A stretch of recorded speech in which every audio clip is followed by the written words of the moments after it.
é justificado em grande medida pelo Velho Testamento. A vara da disciplina e as palavras da repreensão dão sabedoria, mas o jovem abandonado à própria sorte envergonhará sua mãe. Provérbios, capítulo 29, versículo 15. Olá, tudo bom? Eu sou Vinícius Siqueira do Colunas Tortas e nesse vídeo eu gostaria de trazer alguns comentários dos meus vídeos anteriores, principalmente sobre a mãe do suco-capo.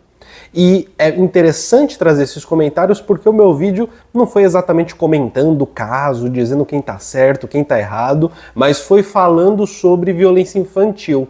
E eu gostaria de inaugurar esse quadro no Colunas Tortas respondendo comentários, justamente trazendo alguns comentários que eu achei relevantes e que eu achei que acrescentam na conversa, acrescentam no debate. O primeiro deles eu coloquei logo no início do vídeo, o comentário sobre como que existem passagens bíblicas que fundamentam a violência contra a criança, e eu gostaria de trazer mais um comentário só para complementar esse primeiro. Eu acho que bater em crianças é uma falta de controle e respeito ao menor. As pessoas usam a Bíblia para justificar sua ignorância. A Bíblia é um livro de história religiosa dentro de um contexto de uma sociedade de 2000 anos atrás. Já evoluímos para saber que aquela sociedade também, ela tá para trás, né? A gente evoluiu, essa sociedade está em outro lugar. Eu gostaria de começar com isso porque é claro que nós temos uma educação que é, em muitos casos, cristã. E evidentemente o cristianismo acaba sendo utilizado para justificar determinadas ações, para que haja uma ordem social com base em algo que seja fixo, sólido, e ele acaba sendo utilizado para isso. Eu acho isso evidente mesmo. Eu me pergunto, na verdade, até que ponto o cristianismo cria essa violência contra crianças, por exemplo, né? Eu acho que está mais num caminho de ser uma justificativa no nível ideológico, por exemplo, se for para levar para esse caso, usar esse conceito de ideologia, né? Ideologia enquanto uma formação que vai conduzir a gente a ter determinadas ideias sobre a realidade, mas que essas ideias não necessariamente representam a própria realidade concreta, mas elas são uma representação imaginária que se tem sobre a realidade concreta. Ou seja, entendendo aqui ideologia como sendo um conjunto de imagens que fazem o mundo fazer sentido, mesmo que não esteja necessariamente diretamente colado nas relações concretas do mundo. Meu pai batia para educar, era super autoritário. A covardia de um maior bater no menor é humilhante. Rompe qualquer afetividade entre pais e filhos. Hoje reclama que os filhos não o visitam na velhice. Se você não formou um laço de afetividade na infância, não espere esse laço na vida adulta. Esse comentário aqui eu acho ele muito relevante porque faz a gente talvez complexificar um pouco aquelas histórias sobre o pai que é abandonado na velhice, a mãe que é abandonada na velhice, e faz a gente compreender que, cara, a história é uma coisa complexa, as trajetórias dos indivíduos são trajetórias complexas.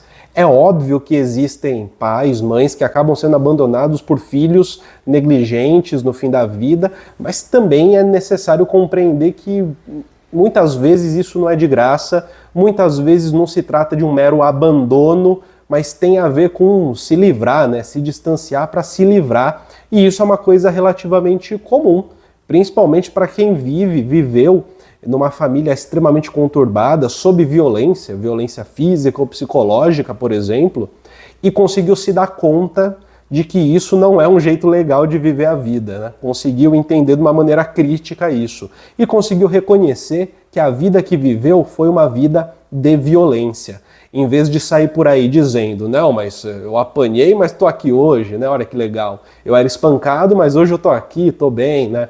Eu sofri a tortura psicológica, mas isso me ensinou muito, eu sou a pessoa que eu sou por conta disso. Em vez de internalizar essa violência de um jeito cínico e colocar ela como uma base de justificativa da vida, conseguiu olhar para essa violência e se distanciar dela, mesmo que seja minimamente conseguiu criticá-la. E eu acho isso relevantíssimo. E isso tem a ver com o próximo comentário.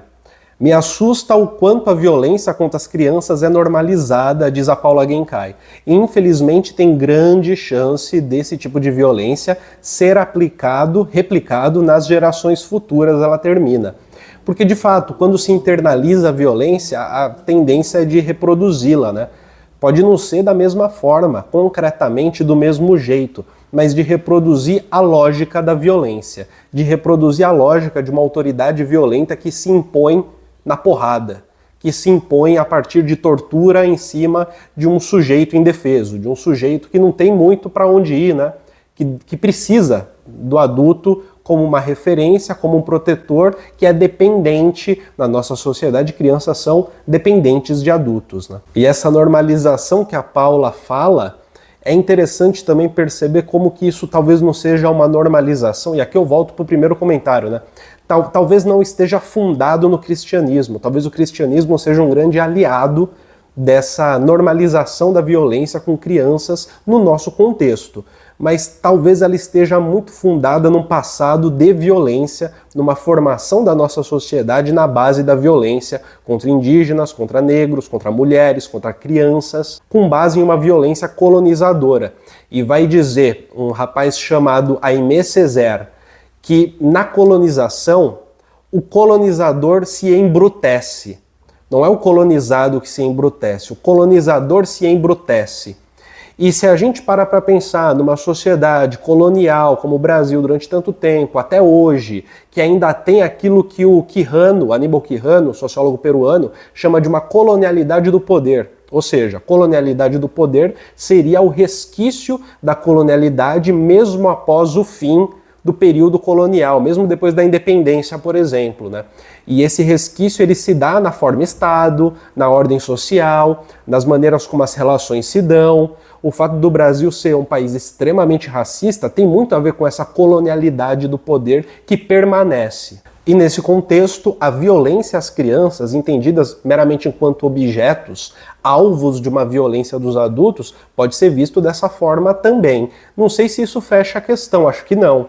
Mas acho que dá um tempero, uma pitada a mais pra gente falar sobre. E nesse contexto, o comentário da Arianinha Dark também eu acho interessante. Eu apanhava na infância e isso em nada mudou o meu caráter para melhor.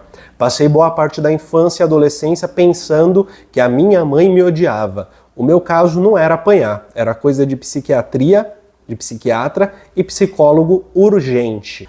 Esse tipo de olhar eu acho relevante porque ele ajuda a ter um olhar crítico, na verdade, para o próprio passado, na medida em que a violência contra a criança ele pode ser até uma coisa frequente, né?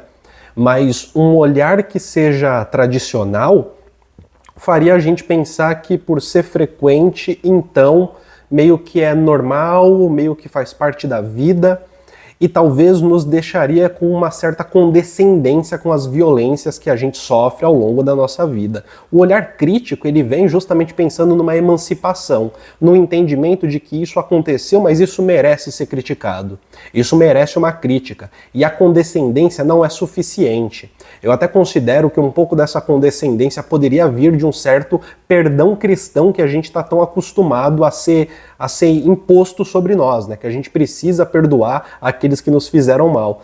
Eu não acho que isso é verdade, acho que você não precisa perdoar ninguém, tua vida vai ser feliz perdoando ou sem perdoar, tanto faz. O grande ponto aqui é que não é suficiente.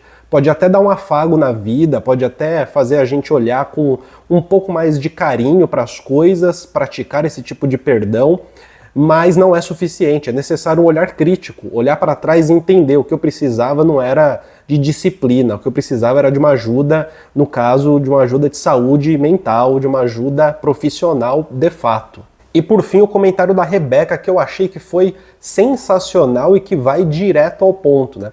Acho que encarar outra forma de educar obrigaria esses pais a encarar diariamente a própria infância e as violências que sofreram, inclusive em outros relacionamentos, e isso é muito difícil. Chamam de educar, mas só consigo imaginar que o que essa menina não vai aceitar fora de casa, sofrer fora de casa, já que a pessoa que mais ama e confia maltrata ela dessa forma. E aqui tem relação direta com o último comentário, né? A possibilidade de você ter um olhar crítico envolve, muitas vezes, se colocar numa posição de quem foi vítima. E assim, é muito difícil se colocar nessa posição, e geralmente quando envolve uma violência real, uma violência bruta, geralmente a posição de vítima é descredibilizada. É muito mais fácil você ver as pessoas se colocando em posição de vítima em micro-relações, em coisinhas assim, sabe? Que são bobas. É mais fácil se vitimizar para vencer um debate, por exemplo. Mas quando envolve de fato uma violência, essa posição de vítima é muito pesada. E ela é uma posição que pode gerar muitas vezes um descrédito do próprio sujeito na sua comunidade. Como se quisesse, sei lá, chamar atenção, como se tivesse, sabe, se vitimizando porque quer aparecer, coisas nesse sentido. A posição de vítima é uma posição que pode gerar descrédito e principalmente quando se trata de violência contra a mulher, a gente vê isso de uma maneira muito fácil. Contra o homem também, né? Homens que são violentados, seja lá como for, e se colocam nessa posição de vítima, são tidos como homens emasculados, que não sabem o que fazer, por exemplo.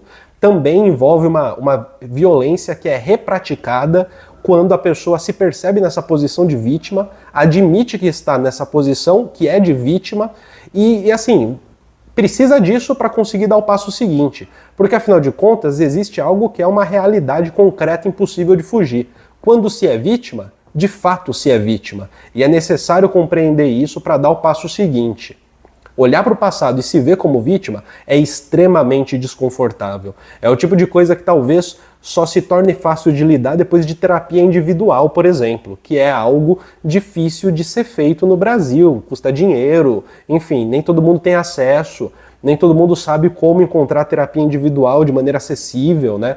Nem todo mundo consegue ter acesso às terapias individuais que estão disponíveis de uma maneira acessível, até mesmo ir para o CAPS não é necessariamente algo que as pessoas fazem com leveza, envolve um estigma que precisa ser desconstruído e destruído no Brasil para que a saúde mental possa ser tratada de uma maneira mais séria e possa ser tratada de uma maneira que as pessoas sintam que podem ser acolhidas por isso, que podem participar desse circuito de tratamento, de entendimento, de acolhimento, sem se colocarem numa posição de sujeitos inferiores por isso. Tudo bem, minha gente? Eu espero que tenham gostado desse formato.